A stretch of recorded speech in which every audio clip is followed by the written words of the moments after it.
ഓം നമോ ഭഗവതേ വാസുദേവായ. ഓം നമോ ഭഗവതേ തുഭ്യം വാസുദേവായ ധീമഹി പ്രദ്യുമ്നായ നിരുദ്ധായ നമഃ സംഘർഷണായ ച. ഓം നമോ ഭഗവതേ വാസുദേവായ. നാരായണാഖില ഗുരോ ഭഗവൻ നമസ്തേ. നാരായണാഖില ഗുരോ ഭഗവൻ നമസ്തേ. നാരായണാഖില ഗുരോ ഭഗവൻ നമസ്തേ. ഓം ഗം ഗുരുഭ്യോ നമ. ഓം ഗം ഗണപതയേ നമ. ഓം സം സരസ്വത്यै നമ. ഓം യാം വേദവ്യാസായ നമ. ഓം നമോ ഭഗവതേ ദക്ഷിണാമൂർത്തയേ. മഹ്യം മേധാം പ്രജ്ഞാം പ്രയച്ഛസ്വഹ. ഗുരുഭ്യോ നമ. ദീർഘദണ്ഡ നമസ്കാരം. നിർലജ്ജോ ഗുരുസന്നിധൗ. ശരീരം നർത്ഥം പ്രാണം ച സദ്ഗുരുഭ്യോ നിവേദയേത്. ഓം ഗും ഗുരുഭ്യോ നമ. ഗുരുപരമ്പരയിൽ വളരെ ശ്രേഷ്ഠ ഭാവത്തിലുള്ള ഗുരുഭാവം തന്നെയാണ് കപിലൻ്റെയും. കപിലൻ അമ്മയ്ക്ക് ഗുരുവിൻ്റെ സ്ഥാനം വഹിച്ചുകൊണ്ടാണ് മോക്ഷോപായങ്ങൾ ഉപദേശം നൽകുന്നത്. എല്ലാ തരത്തിലും കപിലഗീത എന്ന പേരിൽ അറിയപ്പെടുന്ന തൃതീയ സ്കന്ധത്തിലെ ഒടുവിലെ അധ്യായങ്ങൾ എല്ലാം പരിശോധിക്കുമ്പോൾ അതിലൂടെ കടന്നു വരുന്നത് ധ്യാനാത്മകതയിലൂടെയുള്ള യോഗാത്മകത, അതിലൂടെ കടന്നു വരുന്ന ജ്ഞാനത്തിൻ്റെ പ്രാപ്തി. ഒന്നുകൂടി വ്യക്തമാക്കിയാൽ കപിലോപദേശം ജ്ഞാനത്തെ ഊന്നി ഉള്ള ഒരു പ്രത്യേക തലമാണ്. തലം എന്ന് പറയുമ്പോൾ സ്ഥലം വളരെയേറെ ശ്രദ്ധിക്കേണ്ട ഒരു വിഷയവും കൂടിയാണ്. നമ്മൾ പറഞ്ഞു പോയി എന്നിട്ട് കടന്നുപോയി എന്നുള്ള മട്ടിലേക്കാകാതെ എല്ലാ തരത്തിലും അതിനകത്ത് ഇൻവോൾവ് ചെയ്യേണ്ട ഒരു ആവശ്യകത ഉണ്ട്. ഇൻവോൾവ് ചെയ്താൽ ഇവോൾവ് ചെയ്യാമെന്നാണ്. ഏതൊരു തരത്തിലാണോ നമ്മളതെല്ലാം ഉൾക്കൊള്ളുന്നത്, ഉള്ളിലാകുന്നത്, ഏതൊരു രീതിയിലാണോ നമ്മൾ പ്രവർത്തന നിരതരാകുന്നത്, അങ്ങനെ കാര്യക്ഷമതയോടുകൂടി നമ്മൾ പ്രവർത്തിക്കാൻ തുനിയുമ്പോൾ നമ്മളിൽ ഉണ്ടാകുന്ന മാറ്റം, പരിണാമം, അതാണ് ഇവോൾവ് ചെയ്യുക, എവല്യൂഷൻ. അപ്പോൾ എല്ലാ തരത്തിലും ഇവിടെ 28-ാമത്തെ അധ്യായത്തിലാണ് നമ്മൾ യോഗാശാസ്ത്രത്തെ കുറേശ്ശെ ഇങ്ങനെ മനനം ചെയ്യാനായിട്ട് നോക്കി. അതിൻ്റെ ഇടയിൽ വീണ്ടും പുറകോട്ട് പോയി കുറേ കാര്യങ്ങൾ അവിടെ നിന്നും ഗ്രഹിച്ചു. അപ്പോൾ എല്ലാ തരത്തിലും യോഗ എന്ന് പറയുന്നൊരു പദവി നമുക്കുണ്ടായേ മതിയാവൂ. യോഗ ചിത്തവൃത്തി നിരോധ എന്ന് പറയുന്ന പതഞ്ജലിയുടെ യോഗസൂത്രം അടിസ്ഥാനപരമായിട്ട് നാം ആശ്രയിച്ചു കൊണ്ട് വേണം മുന്നോട്ട് പോകാൻ. അതുകൊണ്ടാണ് വീണ്ടും ആവർത്തിച്ച് നമ്മൾ പറഞ്ഞു, ജിതാസനാകണം, ജിതശ്വാസനാകണം, ജിതേന്ദ്രിയനാകണം, ജിതസംഗനാകണം. ഇത് അനിവാര്യമാണ്. അപ്പോൾ ഭാഗവതധർമ്മം അനുശാസിക്കുന്ന രീതിയിൽ തന്നെ അനുസരിച്ച് കാര്യങ്ങൾ നേടുന്നതിന് വേണ്ടിയിട്ട് ഒരു യോഗമാർഗം, ഭാഗവത്തിൻ്റേതായ തനതായിട്ടുള്ളൊരു വിദ്യാമാർഗം, അത് വാസ്തവത്തിൽ ഇവിടെയും വ്യക്തമായിട്ട് കാണാം. വളരെ രസകരമായിട്ടുള്ള തുടങ്ങി വച്ചതൊന്ന് തുടർന്ന് നോക്കാം നമുക്ക്. ശുദ്ധസ്ഥലത്തിലൊരാസനം സ്ഥാപിച്ച് നിത്യവും ആസനമഭ്യസിക്കുന്നവൻ തീരെ വളയാതെ ഋജുകായനായി അതിൽ നേരെയിരുന്ന് ശീലിക്കണം സ്വസ്തികം. ഇത് വാസ്തവത്തിൽ ശ്രേഷ്ഠമതിയായിരിക്കുന്ന മുഴങ്ങോട്ടുവിളയുടെ പരിഭാഷയാണ്. തിരുവോമ്പിൻ്റെ പരിഭാഷയായിരുന്നു കഴിഞ്ഞ ദിവസം നമ്മളിങ്ങനെ സ്മരിച്ചത്. വളരെയേറെ അപൂർവസൂരികൾ, അല്ലെങ്കിൽ പൂർവ്വസൂരികളെന്നും പറഞ്ഞാൽ വിരോധമില്ല, പൂർവ്വസൂരികൾ, അപൂർവസൂരികൾ, സുഹൃതികൾ, അവരെല്ലാവരും തന്നെ ഭാഗവത്തെ കൈകാര്യം ചെയ്തിട്ടുണ്ട്. കൊടുങ്ങല്ലൂർ കുഞ്ഞിക്കുട്ടൻ തമ്പുരാൻ്റെയും മറ്റും വംശത്തിൽപ്പെട്ട കൊച്ചുണ്ണിത്തമ്പുരാൻ ഗാഥാരൂപത്തിലും, ഇപ്പോൾ അക്കിത്തം അടുത്ത കാലത്ത് ഇങ്ങനെ മലയാളത്തിലേക്ക് പരിവർത്തനം ചെയ്തു തന്ന ഭാഗവതവും നമ്മുടെ കയ്യിലുണ്ട്. ഇവിടെ മുഴങ്ങോട്ടുവിളയുടെ പ്രയോഗം കഴിഞ്ഞ തവണ സൂചിപ്പിച്ച അതേ സംഗതി തന്നെ കുറച്ചുകൂടി നമുക്ക് എളുപ്പത്തിൽ മനസ്സിലാകത്തക്ക രീതിയിൽ ശുദ്ധ സ്ഥലത്തിലൊരാസനം സ്ഥാപിച്ച് നിത്യവും ആസനം അഭ്യസിക്കുന്നവൻ തീരെ വളയാതെ ഋജുകായനായി അതിലിരുന്ന് നേരെയിരുന്ന്, ഋജുകായൻ നീണ്ടു നിവർന്നിരുന്ന് എന്നൊരുക്കം ശീലിക്കണം സ്വസ്തികം. അപ്പോൾ സ്വസ്തികാസനത്തിൽ നീണ്ടു നിവർന്നിരുന്നു കൊണ്ട് സ്പൈൻ എന്ന് പറയുന്ന നട്ടെല്ല് അതിനെ എല്ലാം തന്നെ നിലയ്ക്ക് നിർത്തുക, നേരെ നിർത്തുക, എന്നിട്ട് ആസനത്തിൽ കുത്തിയിരിക്കുക. പദാനുപദം തർജ്ജമ ചെയ്തിട്ടുള്ള തിരുമുമ്പിൻ്റെ ആ പരിഭാഷയേക്കാൾ കുറച്ചുകൂടി സാധാരണക്കാർക്ക് മനസ്സിലാകാനായിട്ട് വളരെ ലളിതമായിട്ടുള്ളൊരു ശൈലിയാണ് മുഴങ്ങോട്ടുവിളയുടേത്. ശുദ്ധസ്ഥലത്തിൽ ഒരു ആസനം സ്ഥാപിച്ച് നിത്യവും ആസനം അഭ്യസിക്കുന്നവൻ തീരെ വളയാതെ ഋജകായനായി അതിൽ നേരെ ഇരുന്ന് ശീലിക്കണം സ്വസ്തികം. ഒരു കാര്യം നമുക്ക് പറയാം, അല്ലെങ്കിൽ അറിയേണ്ടതായിട്ടുള്ളൊരു സംഗതി വളരെ ഭംഗിയായിട്ട് നാം അനുസരിച്ച് കഴിയൂ. അത് അനുഷ്ഠാനമാണ്. ആചാരങ്ങളും അനുഷ്ഠാനങ്ങളും എല്ലാം തന്നെ ഇല്ലാത്തവനെ വാസ്തവത്തിൽ ആധ്യാത്മികത തീണ്ടുകയില്ല. ആധ്യാത്മികത കിട്ടിയില്ല എങ്കിൽ വാസ്തവത്തിൽ എന്തു ഗുണം നമ്മുടെ ജീവിതത്തിൽ? ശരീരത്തോടുകൂടി ജനിച്ചൊരു വ്യക്തിക്ക് ആധ്യാത്മികത എന്ന് പറയുന്ന അക്ഷരത്തിലും അർത്ഥത്തിലും കരഗതമാകാതിരിക്കുന്നിടത്തോളം കാലം ജീവിതം അർത്ഥശൂന്യമാണ്. അപ്പോൾ ഇവിടെയും വാസ്തവത്തിൽ ശീലിക്കണം എന്ന് പറയുമ്പോൾ അത് അനുഷ്ഠാനമാണ്, ശീലം. അപ്പോൾ നമ്മളിലെല്ലാവരിലും ഉണ്ടാകേണ്ട ഒരു യോഗശീലം, സ്വസ്ഥമായിട്ട് ഒരിടത്തിങ്ങനെ നീണ്ടു നിവർന്നിരിക്കാനുള്ള ആ ശൈലി, അത്തരത്തിലുള്ളൊരു അഭ്യാസം നമുക്ക് വേണം. പൂരകം കുംഭകം രേചകം എന്നുള്ള പേരിൽ ത്രിമാർഗമാം പ്രാണശുദ്ധിക്കുക, ചിത്തം അചഞ്ചലമാം മാറി ചെയ്തിടാൻ മുറ്റും വിപര്യമായും ആകാം അതാം. അപ്പോൾ എല്ലാ തരത്തിലും പൂരകം കുംഭകം രേചകം എന്നുള്ള ത്രിവിധമായിട്ടുള്ള പ്രാണവായുവിൻ്റെ സഞ്ചാരത്തെ നിരോധിക്കാനുള്ള, നിയന്ത്രിക്കാനുള്ള പ്രാണായാമവും പറഞ്ഞു കൊടുത്തു. അപ്പോൾ ആസനത്തിൽ കുത്തിയിരുന്ന് സ്വസ്ഥനായിട്ട്, ഏറ്റവും ശാന്തനായിട്ട്, സ്വൈരമായിട്ട്, ശുദ്ധമായിട്ടുള്ളൊരാസനത്തിലിരുന്ന്, അതിനെ നമ്മൾ പറയുന്ന ആസനം ജിതമാകുക. അത്തരത്തിൽ ജിതാസനത്തിലിരുന്നു കൊണ്ട് നേടേണ്ടതാണ് പ്രാണായാമാദികൾ. ഇതെല്ലാം തന്നെ നമ്മൾ അനുഷ്ഠിച്ചേ മതിയാവും. ഭാഗവതം വാസ്തവത്തിൽ ഗ്രഹിക്കണമെങ്കിൽ ഒരു കാര്യം ഇവിടെ പറയാതിരിക്കാൻ നിവൃത്തിയില്ല. അവിടെ പ്രാണായാമം എന്ന് പറയുന്ന വളരെ ലളിതമായിട്ടുള്ള പ്രാണായാമം എങ്കിലും ചെയ്തേ മതിയാവും. മറ്റ് ശക്തമായിട്ടുള്ള പ്രാണായാമ രീതികൾ, അതായത് ശരീരത്തെ എല്ലാം തന്നെ തൃണവൽഗണിച്ചുകൊണ്ടുള്ള പ്രാണായാമാദികൾ, അന്തകുംഭകം പോലെയുള്ള കുംഭകാദികൾ, അതുപോലെ ഏറ്റവും ശ്രേഷ്ഠമായിരിക്കുന്ന അന്തർമുഖ പ്രാണായാമം, അതെല്ലാം തന്നെ പതുക്കെ പതുക്കെ നമുക്ക് സ്വായത്തമാകും, യാതൊരു സംശയവും വേണ്ട. നല്ല ഉപാസനയിലൂടെ ഏതൊരു വ്യക്തിയാണോ പ്രാണവായുവിനെ നിയന്ത്രിച്ചുകൊണ്ട് അകത്തേക്ക് വലിച്ചും പുറത്തേക്ക് വിട്ടും അകത്ത് കുംഭിച്ചും പുറത്ത് കുംഭിച്ചുമൊക്കെ ശീലിച്ചു പോകുന്നത്, അതെല്ലാം തന്നെ അനുഗ്രഹം കൊണ്ട്, ഗുരുവിൻ്റെ അനുഗ്രഹം കൊണ്ടും ഈശ്വര കൃപ കൊണ്ടും നമുക്ക് സ്വായത്തമാകും. അത് ഒന്ന് ഉറപ്പിക്കുക. അപ്പോൾ എല്ലാ തരത്തിലും ദ്വാദശാക്ഷരി പോലുള്ള മന്ത്രങ്ങൾ ജപിച്ചും ശീലിച്ചും അതിലൂടെ പ്രാണവായുവിൻ്റെ ക്രമം അതെല്ലാം തന്നെ ക്രമീകരിക്കപ്പെട്ട രീതിയിൽ, അതാണ് നല്ലൊരു പ്രയോഗം, ക്രമീകരിക്കപ്പെട്ട രീതിയിൽ ഇന്നത്തെ കാട് കയറിയ രീതിയെല്ലാം തന്നെ വിട്ടിട്ട് അതിനെ നിയന്ത്രിതമായ രീതിയിൽ കൊണ്ടുവരണം. അതാണ് ഇതിൻ്റെ ഉദ്ദേശം. പൂരകം കുംഭകം രേചകം എന്നുള്ള പേരിൽ ത്രിമാർഗമാം പ്രാണശുദ്ധിക്ക് ഇവ ചിത്തം അചഞ്ചലമാം മാറി ചെയ്തിടാം മുറ്റും വിപരീയമായും ആകാം അത്. അപ്പോൾ ഇത്തരത്തിലായിട്ട് ശ്വാസത്തെ വെന്നിടും യോഗി തൻ മാനസമാശു. ശ്വാസത്തെ വെന്നിടും യോഗി. വളരെ ചിന്തിച്ചു നോക്കൂ. ഇന്ന് നമ്മുടെ കുട്ടികൾക്ക്, നമ്മുടെ മുതിർന്നവർക്കും അതുപോലെ മനുഷ്യരാശിയെ അപ്പാടെ ഗ്രസിച്ചിരിക്കുന്ന രോഗങ്ങൾക്കെല്ലാം തന്നെ കാരണം എന്താ? അവരുടെ ശ്വാസം നേരെയല്ല.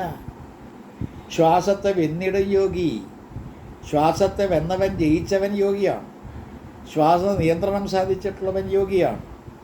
അങ്ങനെ തോന്നിയ പോലെ വായുവിനെ അകത്തേക്ക് വലിച്ചും വിട്ടുമെല്ലാം തന്നെ യാതൊരു ക്രമവുമില്ലാതെ ചിട്ടയില്ലാതെ ശ്വസനം നടത്തുന്നവൻ രോഗിയായിട്ട് തീരും.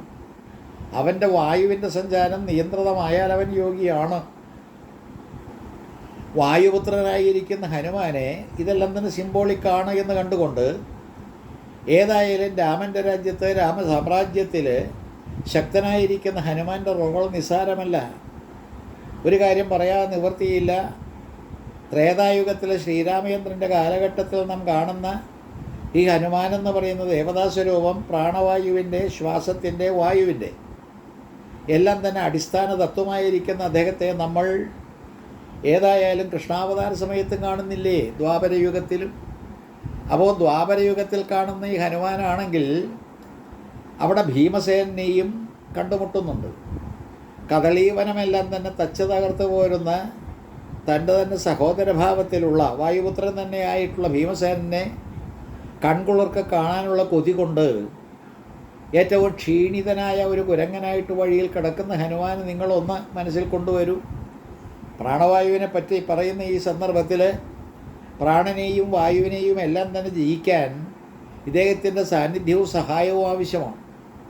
ഒന്നുകൂടി നമുക്കൊന്ന് ശ്രദ്ധിച്ചു നോക്കിയാൽ രാമരാവണ യുദ്ധകാലത്ത് ഇങ്ങനെ പലപ്പോഴും ഈ അസുരന്മാരുടെ അല്ലെങ്കിൽ രാക്ഷസന്മാരുടെ അസ്ത്രശസ്ത്രാദികളേറ്റിട്ട് പലരും മരിക്കുന്ന സന്ദർഭത്തിൽ അവരെയെല്ലാം തന്നെ ജീവിപ്പിക്കാൻ സഞ്ജീവനി എന്ന് പറയുന്ന അതിശ്രേഷ്ഠമായിരിക്കുന്ന മരുന്ന് കൊണ്ടുവരാൻ നിയോഗിക്കപ്പെടുന്ന ഹനുമാൻ്റെ സാന്നിധ്യം ഞാൻ പറയുകയാണെങ്കിൽ ഹനുമാൻ അവിടെ നിന്ന് എങ്ങോട്ടും പോയിട്ടില്ല, എവിടെയും പോയിട്ടില്ല. അവിടെ പോയിട്ട് അതുവിധമെല്ലാം തന്നെ കുത്തിപ്പറിച്ച് കൊണ്ടുവന്നിട്ടുമില്ല.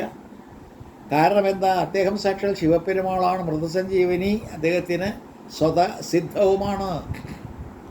അദ്ദേഹത്തിൻ്റെ സാന്നിധ്യം മതി ഈ പറയുന്ന മൃതമായിട്ടുള്ളത് വാസ്തവത്തിൽ ജീവിച്ചു പോരാൻ, മരിച്ചത് ജനിച്ചു പോരാൻ, ജീവിച്ചു പോരാൻ. അപ്പോൾ എല്ലാ തരത്തിലും മൃതസഞ്ജീവിനി എന്ന് പറയുന്നൊരവസ്ഥ പ്രാണവായുവിനെ സാധിച്ചവൻ അല്ലെങ്കിൽ സ്വാധീനിച്ചവൻ, അതിനെയെല്ലാം തന്നെ നിയന്ത്രിച്ചിട്ടുള്ളവന് സ്വായത്തമാകും, യാതൊരു സംശയവുമില്ല. അപ്പോൾ എപ്പോൾ മരിക്കണമെന്നും എങ്ങനെ മരിക്കണമെന്നും നിശ്ചയിക്കാൻ തക്ക ശേഷിയുള്ളൊരു യോഗിയായിട്ട് അയാൾ തീരും, അല്ലെങ്കിൽ രോഗിയായിട്ട് മാറും. ഇന്ന് വാസ്തവത്തിൽ നമുക്ക് എല്ലാവർക്കും തന്നെ ഈ രോഗം വരാനുള്ള കാരണം ടെൻഷൻ എന്നൊക്കെ പറയുന്നത് അതെല്ലാം തന്നെ ഈ പിരിമുറുക്കങ്ങൾ സംഭവിക്കുന്ന മുഴുവൻ വായുവിൻ്റെ സഞ്ചാരക്രമത്തിൽ കേടുവരുന്നതുകൊണ്ടാണ്. അപ്പോൾ ഇവിടെയും വാസ്തവത്തിൽ പൂരകം, കുംഭകം, രേചകമെന്നുള്ള പേരിൽ ത്രിമാർഗമാം പ്രാണശുദ്ധിക്കുവ ചിത്തം അചഞ്ചലമാറു ചെയ്തിടാം മുറ്റും വിപരീയമായും അതാവതാം. ഇവിടെയും സേതുവിനെ ചാടിക്കടക്കുന്ന ഹനുമാൻ്റെ ശക്തി വിശേഷം ഇതാണ്. അദ്ദേഹം ഈ ലങ്കയെ മർദ്ദിക്കുന്നതും ലങ്കയെ ദഹിപ്പിക്കുന്നതും ഇതാണ്. അദ്ദേഹത്തിന് സാധിക്കാത്തായിട്ട് യാതൊന്നുമില്ല. ജനിച്ച കാലത്ത് തന്നെ അർക്കനെ സൂര്യബിംബത്തെ കണ്ട് അതിനെ വിഴുങ്ങാനായിട്ട് എടുത്തിയാടി എന്ന് പറയുമ്പോൾ അദ്ദേഹത്തിൻ്റെ ജന്മനാ സിദ്ധമായിരിക്കുന്ന ആ അവസ്ഥ ഒന്ന് ചിന്തിച്ചു നോക്കൂ. വായുദേവൻ അദ്ദേഹത്തെയും കൊണ്ടിങ്ങനെ തിരോധാനം ചെയ്തപ്പോൾ ഉണ്ടായ പ്രശ്നവും നമുക്കറിയാം. എല്ലാവരും ശ്വാസം മുട്ടി മരിക്കാൻ പോകുന്ന ആ രംഗത്ത് ദേവകളെല്ലാവരും തന്നെ അനുഗ്രഹിക്കുന്ന ഹനുമാൻ എന്ന് പറയുന്ന ഈ വായുവിൻ്റെ വായുപുത്രൻ്റെ സാന്നിധ്യം നമ്മൾ കാണുന്ന രണ്ട് ജ്യേഷ്ഠാനുജന്മാർസ് ഇങ്ങനെ ആലിംഗനബദ്ധരാകുമ്പോൾ, ഭീമസേനനും ഹനുമാനും തമ്മിൽ ഇങ്ങനെ ആലിംഗനബദ്ധരാകുമ്പോൾ ഏതൊരു പാഞ്ചാലിയാണോ കല്യാണ സൗഗന്ധികം വേണമെന്ന് പ്രേരിപ്പിച്ചുകൊണ്ട് ഭീമസേനെ പറഞ്ഞു വിടുന്നത് അദ്ദേഹത്തിൻ്റെ ശക്തിവിശേഷമെല്ലാം തന്നെ നേരിൽ കണ്ട് ആസ്വദിക്കാൻ വേണ്ടി ത്രേതായുഗത്തിൽ രാമൻ്റെ ഭക്തനായിരിക്കുന്ന ജ്ഞാനിയായ ആ ഹനുമാൻ വാസ്തവത്തിൽ വഴിയിൽ കിടന്നുകൊണ്ട് ശക്തി പരീക്ഷണം നടത്തുമ്പോൾ, അനുഗ്രഹിക്കുമ്പോൾ, കുരുക്ഷേത്ര യുദ്ധം കാണാൻ കൊതിച്ചുകൊണ്ട് അവിടെ ചെല്ലാമെന്ന് ഏൽക്കുമ്പോൾ, അവിടെ ചെന്നിട്ട് അർജുനൻ്റെ തേർത്തട്ടിൽ അതിൻ്റെ കൊടിയടയാളമായിട്ട് അവിടെ നിൽക്കുമ്പോൾ ആലോചിച്ച് നോക്കൂ. ഈ പ്രാണൻ്റെ സവിശേഷമായിട്ടുള്ള രംഗങ്ങൾ ശക്തിയെല്ലാം തന്നെ വിന്യസിച്ചുകൊണ്ട് പ്രാണവായുവിനെ സംക്രമിപ്പിച്ചുകൊണ്ട് എപ്രകാരമാണ് ഈ ശക്തിയെല്ലാം തന്നെ പകർന്നു കൊടുക്കുന്നതെന്ന് ആലോചിച്ച് നോക്കൂ. ഹനുമാൻ വാസ്തവത്തിൽ പ്രാണവായുവിനെ എല്ലായിടത്തേക്കും ഇങ്ങനെ പ്രസരിപ്പിച്ചുകൊണ്ട് ശക്തിയെല്ലാം തന്നെ ഇങ്ങനെ പ്രദാനം ചെയ്തുകൊണ്ട് വർത്തിക്കുന്നൊരു ഈശ്വര സ്വരൂപമായിട്ട് മാറുന്നില്ലേ? അതിന് കാരണം എന്താണെന്ന് ചോദിച്ചാൽ ശ്വാസത്തെ വെന്നീടും യോഗിതൻ മാനസമാശു രജോബന്ധഹീനമായി തീർന്നിടും ചുവപ്പ് എന്ന് പറയുന്ന ഗുണം, രജോ ഗുണം എന്ന് പറയുന്നത് ഇല്ലാതെയാകും. എങ്ങനെയാണ് ആയാൽ ശ്വാസത്തെ വെന്നിടും യോഗിതൻ മാനസം. അപ്പോൾ ശ്വാസത്തെ എല്ലാവരും നിയന്ത്രിക്കണം. അത് നമ്മുടെ ചൊൽപ്പടിക്ക് നിൽക്കണം. നമ്മുടെ ചൊൽപ്പടിക്ക് കേൾക്കുമ്പോൾ രാജസം എന്ന് പറയുന്ന ഗുണം തിരോധാനം ചെയ്യും. താമസം തീണ്ടുക പോലുമില്ല. ശ്വാസത്തെ വെന്നിടും യോഗിതൻ മാനസം ആശു രജോ ബന്ധഹീനമായി തീർന്നിടും.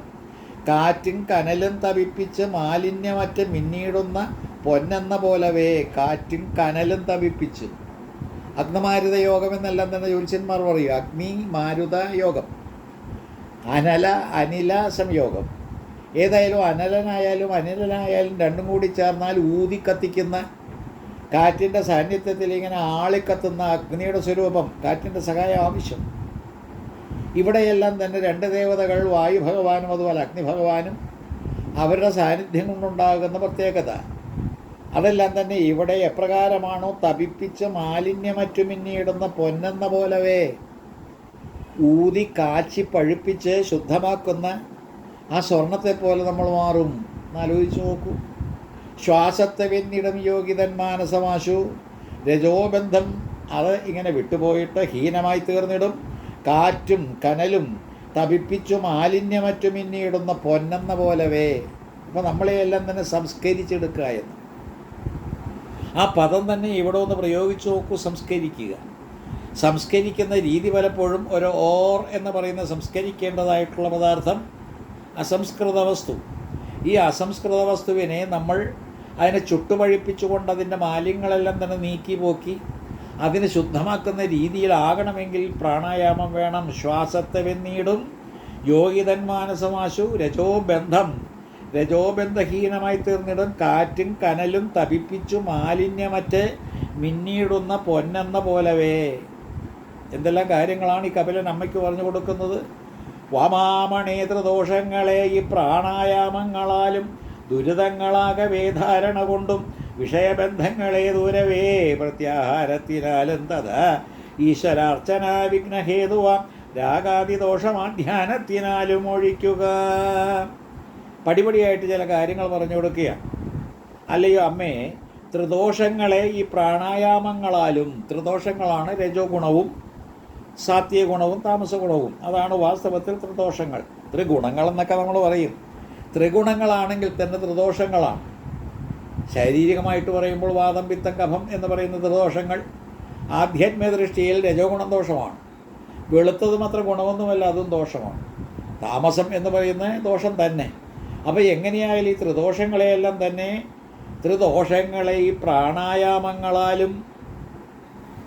അപ്പോൾ എന്തിനാണ് ഈ പ്രാണായാമം ചെയ്യുന്നത് എന്ന് കപിലമുനി തൻ്റെ അമ്മയ്ക്ക് പറഞ്ഞു കൊടുക്കുന്നു. വായുവിൻ്റെ സഞ്ചാരത്തെ ക്രമീകരിച്ച് ചിട്ടപ്പെടുത്തി അതിനെ നല്ല രീതിയിൽ കൈകാര്യം ചെയ്താൽ നമ്മൾ ത്രിദോഷങ്ങളിൽ നിന്ന് വിമുക്തരാകും.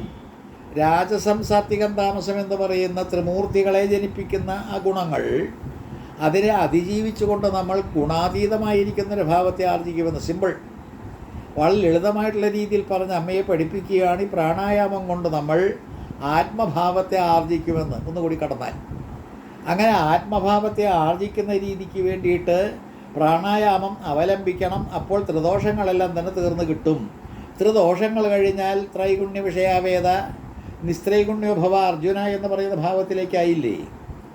ആ മ എന്ന് പറയുന്ന ആ ഓംകാരത്തിൻ്റെ മാത്ര, 3 മാത്ര, മാത്രകൾ അതിനെയെല്ലാം തന്നെ അതിജീവിച്ചുകൊണ്ട് തുര്യയിലേക്ക് എത്തില്ലേ. നോക്കൂ ഒന്നുകൂടി ഇത്. വാമാമണേ ത്രിദോഷങ്ങളെ ഈ പ്രാണായാമങ്ങളാലും. അപ്പോൾ ഈ പ്രാണായാമം ചെയ്ത് ത്രിദോഷങ്ങളെ അതിക്രമിച്ച് നമ്മൾ എവിടെ എത്തണം? തുരീയ പദത്തിൽ, ആത്മഭാവത്തിൽ. അപ്പോൾ ഏതൊരു ആത്മഭാവമാണോ നിതാന്തമായത്, നിത്യമായത്, ശാശ്വതമായത്, സനാതനമായത്, ആ ആത്മഭാവത്തിലേക്ക് എത്തണമെങ്കിൽ പ്രാണായാമം ചെയ്തേ മതിയാവും. കാരണം രജോ ഗുണം എന്ന് പറയുന്ന സൃഷ്ടികർത്താവിൻ്റെ ഗുണം ഇല്ലാതെയാക്കാം. അപ്പോൾ സൃഷ്ടിക്കാനുള്ള പ്രവണതയെല്ലാം തന്നെ നമ്മളിൽ നിന്ന് ഇങ്ങനെ ഇല്ലാതെയാകും. അത് കഴിഞ്ഞ് പിന്നെ പാലിക്കേണ്ട ഗതികേടില്ല, അതും പോയി. അങ്ങനെ പിന്നെ താമസം എന്ന് പറയുന്നത് സംഹരിക്കേണ്ട അവസ്ഥയും നമുക്ക് വന്നു ചേരുന്നില്ല, 3ഉം കഴിഞ്ഞു. അങ്ങനെ സൃഷ്ടിസ്ഥിതി സംഹാരം എന്ന് പറയുന്ന ത്രിദോഷങ്ങളും ത്രിഗുണങ്ങളെ കൊണ്ടുണ്ടാകുന്ന ആ പ്രവർത്തനങ്ങളും എല്ലാം തന്നെ കെട്ടി അടങ്ങി, അല്ലെങ്കിൽ കെട്ടടങ്ങിയിട്ട് നമ്മൾ 4ാമത് തുരിയ എന്ന് പറയുന്ന ആനന്ദത്തിൽ ആറാടും. പ്രാണായാമം നിസ്സാരമല്ല എന്ന് വന്നില്ലേ. യമം നിയമം എന്ന് പറയുന്ന 2 അഷ്ടാംഗയോഗത്തിലെ 2 അവസ്ഥകൾ, നമ്മൾ അനുഷ്ഠിക്കേണ്ട കാര്യങ്ങൾ, പ്രാഥമികമായിട്ട് ചെയ്തു തീർക്കേണ്ട സംഗതികൾ, അത് കഴിഞ്ഞാൽ പിന്നെ സ്വസ്ഥമായിട്ടൊരിടത്ത് ഇരിക്കലാണ് ആസനം, അത് പറഞ്ഞു കഴിഞ്ഞു. അത് കഴിഞ്ഞ് പ്രാണായാമം നടത്തുമ്പോൾ ഉണ്ടാകുന്ന അതിൻ്റെ ഫലം എന്താണെന്ന് സൂചിപ്പിക്കുകയാണ്. വളരെ ഗംഭീരമായിട്ട് ശ്വാസത്തെ വെന്നീടും ആ യോഗിതന്മാനസമാശു രജോബന്ധഹീനമായി വന്നിടും എന്ന് പറഞ്ഞത് ഒന്നുകൂടി കൂട്ടിച്ചേർത്ത് വാമാമണേ ത്രിദോഷങ്ങളെ ഈ പ്രാണായാമങ്ങളാലും ത്രിദോഷങ്ങളെ വെന്നു. എന്നിട്ട് ദുരിതങ്ങളാകവേ ധാരണ കൊണ്ടും. ദുരിതങ്ങൾ വളരെ രസകരമായിട്ടുള്ള ഈ ഭാഗം, ദുരിതങ്ങൾ ധാരണ കൊണ്ട് മാറണം. ധാരണ എന്ന് പറയുന്നത് ഇന്ന് മുഴുവൻ ഞാൻ എപ്പോഴും പറയാറുള്ള പോലെ തെറ്റിദ്ധാരണയാണ്. പരസ്പരം തെറ്റിദ്ധാരണ, അതുപോട്ടെ ഈശ്വരനെ പറ്റിയുള്ള തെറ്റിദ്ധാരണ, മതങ്ങളെന്ന് പറഞ്ഞുകൊണ്ട് കൂത്താടുന്ന സകല സംഘടന സവിശേഷമായിരിക്കുന്ന സംഘടനകൾക്ക് വിധേയമാകുന്ന ചില ഗ്രൂപ്പുകൾ അവരെല്ലാവരും ഇട്ടുതരുന്ന ആധ്യാത്മിക തലമാണെങ്കിലോ അതും വാസ്തവത്തിൽ നോക്കൂ ഈ രീതിയിൽ തന്നെ എല്ലാം ദുരിതങ്ങളാണ്. അപ്പോൾ ഈ ദുരിതങ്ങളെല്ലാം ഉണ്ടാകുന്നതിന് കാരണം നമ്മുടെ കർമ്മദോഷമാണ്. ഏതൊരു കർമ്മമാണോ ദുരിതങ്ങളിങ്ങനെ അടിക്കടി വർദ്ധിക്കുന്നതിന് നമ്മൾ സഹായിക്കുന്നത്, ആ ദുരിതങ്ങളെല്ലാം തന്നെ പോകും. അത് ധാരണ കൊണ്ട് പോകും. ധാരണ വേണം. ഒന്നുകൂടി കടക്കാം. ഈ ധാരണ എന്ന് പറയുന്ന വാക്ക് ധരിക്കുന്നത് പ്രോപ്പർ അല്ല എങ്കിൽ, ശരിക്കുള്ള ധാരണയില്ല എങ്കിൽ അപകടമാണ്. ധരിക്കുന്ന ഷർട്ട് മോശമായാൽ മഹാമോശമാകും. ധരിക്കുന്ന സംഗതികളെല്ലാം തന്നെ നമ്മൾ എന്ത് ധരിച്ചാലും, അപ്പോൾ ധരിക്കുന്നത് കൊണ്ടാണല്ലോ ഭൂമിക്ക് ധര എന്ന് പേര് കിട്ടിയത്. ഈ ഭൂമിദേവി എന്ന് പറയുന്ന സാക്ഷാൽ ജഗദീശ്വരൻ്റെ ധർമ്മപത്നി ധരിക്കുന്നു വികൃതികളെ, കുസൃതികളെ, വികലന്മാരെ, ദുഷ്ടന്മാരെ, ശിഷ്ടന്മാരെ എല്ലാവരെയും. അങ്ങനെ ധരിക്കുന്ന ആ രീതി കൊണ്ട് എന്തെല്ലാം പ്രശ്നങ്ങളാണ് ഉണ്ടാകുന്നത്. ദുരിതങ്ങളല്ലാതെ വല്ലതും ഉണ്ടോ? നമ്മളും ദൈനംദിനം ധരിക്കുന്ന കാര്യങ്ങൾ കൊണ്ടുണ്ടാകുന്ന ഗതികേടുകൾ നിസ്സാരമല്ല. ദൈനംദിനം ധരിക്കുന്നത്, ആ വാക്ക് വളരെയേറെ ഗൗരവമുള്ളതാണ്. ധരിക്കുക എന്ന് പറഞ്ഞാൽ ഉള്ളിൽ കൊള്ളുക എന്നുള്ള ധാരണ മാത്രമല്ല, നമ്മൾ ശരീരത്തിൽ ഇടുന്നതും പുതപ്പും പുതപ്പിക്കലുമൊക്കെ, അതുപോലെ തന്നെ അകത്ത് കടത്തിക്കൊണ്ടു പോകുന്നതും ധരിക്കുന്നതും എന്തെല്ലാം കാര്യങ്ങളാണോ ഗ്രഹിക്കുന്നതും ഒക്കെ. അപ്പോൾ ധാരണ എന്ന് പറയുന്ന വിപുലമായിട്ടുള്ളൊരു അർത്ഥം, ആ സമ്പത്തുള്ള ഒരു പ്രത്യേക പദമാണ് ധാരണ. അപ്പോൾ ധാരണ എന്ന് പറയുന്നത് വളരെ വ്യക്തമായിട്ടും വസ്തുനിഷ്ഠമായിട്ടും ഉണ്ടായാൽ പിന്നെ നമുക്ക് ദുരിതങ്ങളില്ല. എന്തൊക്കെ തെറ്റിദ്ധാരണകളാണ് ഇപ്പോൾ നടക്കുന്ന എല്ലാം. ആധ്യാത്മികമായിട്ട് നമ്മൾ വളർന്നു എന്ന് അവകാശപ്പെട്ടുകൊണ്ട് നടക്കുന്ന കോലാഹലങ്ങളെല്ലാം ദുരിതങ്ങൾ സൃഷ്ടിക്കുകയാണ്. ജ്യോത്സ്യന്മാർ പറയും വെളുക്കാൻ തേച്ചത് വേണ്ടായി എന്നും, സ്വയംകൃത അനർത്ഥമെന്നും അവർ പ്രയോഗിക്കാറുണ്ട്. പലപ്പോഴും നമ്മൾ നന്മയ്ക്ക് വേണ്ടി, നല്ലതിന് വേണ്ടി എന്തൊക്കെയോ ധരിച്ചുകൊണ്ട് എന്തൊക്കെയോ കാട്ടിക്കൂട്ടും. അതെല്ലാം തന്നെ ഗതികേടിന് ഇടവരുത്തുന്നു എങ്കിൽ ദുരിതമായില്ലേ? അപ്പോൾ ദുരിതം പോകാനായിട്ട് ധാരണ വേണമെന്ന് ഇവിടെ പറയുമ്പോൾ അമ്മയ്ക്ക് ശരിക്കുള്ള ധാരണ വേണമെന്നാണ് സൂചിപ്പിക്കുന്നത്. ശരിക്കുള്ള ധാരണ എന്താണ് ശരി? അപ്പോൾ നിത്യമേത് അനിത്യമേത് എന്നുള്ള വ്യക്തമായ ധാരണ വേണമെന്നാണ് ഇതിൻ്റെ ധ്വനി. അപ്പോൾ സത്യത്തെയും അസത്യത്തെയും വേർതിരിച്ചറിയാൻ കഴിവുള്ള വിവേകത്തിൻ്റെ ഉടമയായിട്ടുള്ള മനുഷ്യൻ ധരിക്കണം, വ്യക്തമായിട്ടുള്ളൊരു ധാരണയിലേക്ക് വരണം. മാനസികമായിട്ടുള്ള അവസ്ഥ അത്രമാത്രം വളർന്നിരിക്കണം. ധാരണ എന്ന് പറയുന്ന യമ, നിയമ, ആസന, പ്രാണായാമ, പ്രത്യാഹാരം കഴിഞ്ഞിട്ടാണ് ധാരണ. അപ്പോൾ ഇത്തരത്തിൽ ഓരോ പടിപടിയായിട്ട് അഷ്ടാംഗയോഗ മാർഗത്തിൽ ഓരോരോ കാര്യങ്ങൾ നിർവഹിച്ച് ധാരണ എന്ന് പറയുന്ന സ്ഥിതിവിശേഷത്തിലേക്ക് വരുമ്പോൾ നമുക്ക് ഇല്ലാതെയാകുന്നത് ദുരിതങ്ങളാണ് പോലും. അപ്പോൾ നല്ല ധാരണ വേണമെന്നായി, ദോഷങ്ങൾ മൂന്നും അകന്നു പോകണമെന്നായി. വാമാമണേത്ര ദോഷങ്ങളെ ഈ പ്രാണായാമങ്ങളാലും ദുരിതങ്ങളാകവേ ധാരണ കൊണ്ടും. അടുത്തത് വിഷയബന്ധങ്ങളെ ദൂരവേ പ്രത്യാഹാരത്തിനാലും തഥ. യമ, നിയമ, ആസന, പ്രാണായാമ, പ്രത്യാഹാര, ധാരണ. അപ്പോൾ ഇതെല്ലാം തന്നെ വന്നു കഴിഞ്ഞു ഈ പ്രയോഗങ്ങളിൽ. അമ്മയ്ക്ക് കൊടുക്കുന്ന ഉപദേശങ്ങളിൽ ധാരണ വ്യക്തമായും സത്യസന്ധമായിട്ടും അല്ലെങ്കിൽ വാസ്തവമായിട്ടുള്ളൊരു ധാരണയിലേക്ക് വന്നാൽ നമുക്ക് ദുരിതങ്ങളില്ല എന്ന് പറഞ്ഞു കൊടുക്കുന്ന ആ കപിലമുനി പിന്നെ പറയുന്ന വിഷയബന്ധങ്ങളെ ദൂരവേ, പഞ്ചേന്ദ്രിയങ്ങളായിട്ടുള്ള വിഷയവാസനകൾ, ശരീരത്തെ ഭരിക്കുന്ന ഈ മനസ്സും പഞ്ചേന്ദ്രിയങ്ങൾ മൊത്തം 5, 5, 10, 11, 11, അതാണ് വാസ്തവത്തിൽ വിഷയവാസനകളെ സൃഷ്ടിക്കുന്ന നമ്മുടെ ശരീരത്തിലെ കാരണങ്ങൾ. അതിനെ എല്ലാം തന്നെ നമുക്ക് ദൂരെ അകറ്റി നിർത്താം. ഈ പ്രാണായാമം കൊണ്ട് നടക്കുന്ന കാര്യങ്ങളാണ്. പ്രാണായാമത്തിലോ കടന്നു വരുന്ന ധാരണ കൊണ്ടുണ്ടാകുന്നതാണ്. ധാരണ മാത്രമല്ല, പ്രത്യാഹാരമെന്ന് പറയുന്ന രീതി, പ്രത്യാഹരിക്കുക എന്ന് വെച്ചാൽ ഉപസംഹരിക്കുക, അല്ലെങ്കിൽ നമ്മൾ ഉപശമിപ്പിക്കുക, അകത്തേക്ക് വലിക്കുക. അപ്പോൾ ഈ പഞ്ചേന്ദ്രിയന്യമായിട്ടുള്ള വിഷയങ്ങൾ യാതൊന്നും പ്രകടമാകാതെ, അതൊന്നും പുറത്തേക്ക് വരാതെ അതിനെയെല്ലാം തന്നെ അകത്ത് ഉപരമിപ്പിക്കുന്ന രീതി, അകത്തേക്ക് വലിച്ച് ഈ ആമയപ്രകാരമാണോ കൈകാലുകൾ അകത്തേക്ക് വലിക്കുന്ന പോലെ, അതാണല്ലോ പ്രയോഗം.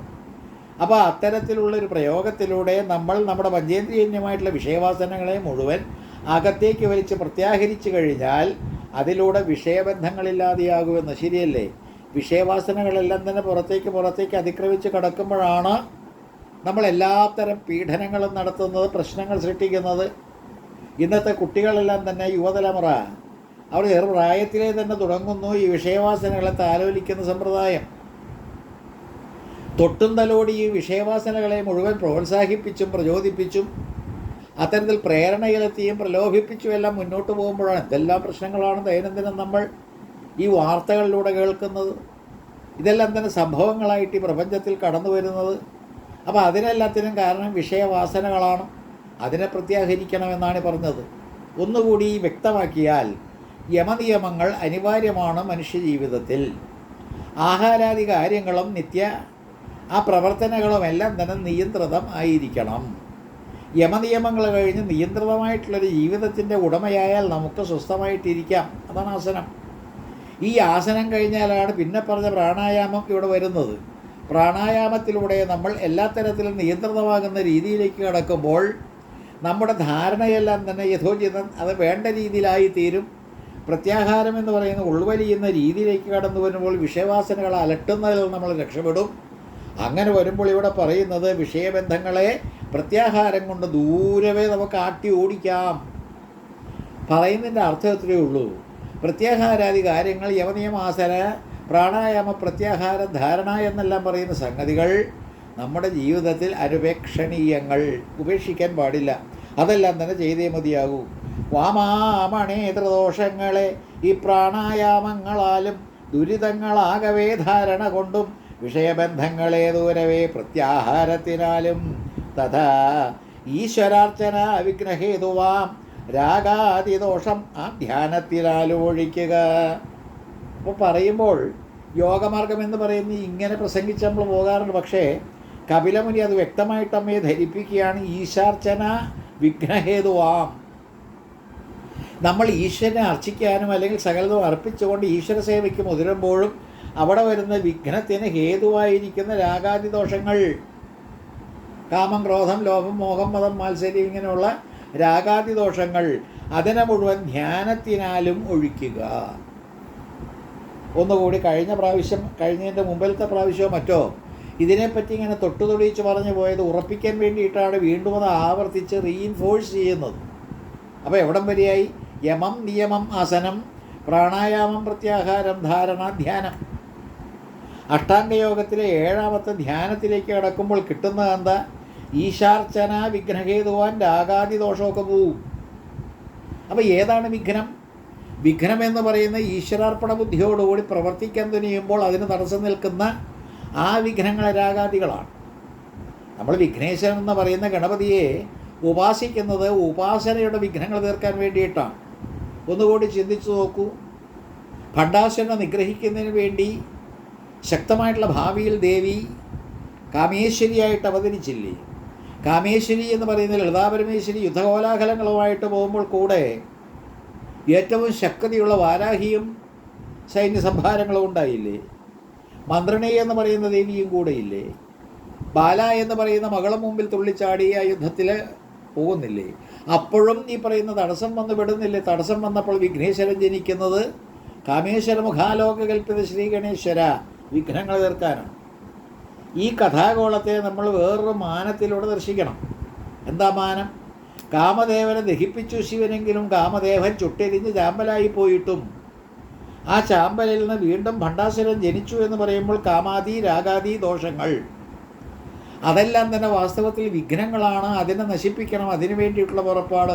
അതാണ് വാസ്തവത്തിൽ ഭണ്ഡാസുര നിഗ്രഹം. അതാണ് വാസ്തവത്തിൽ കാമദഹനം.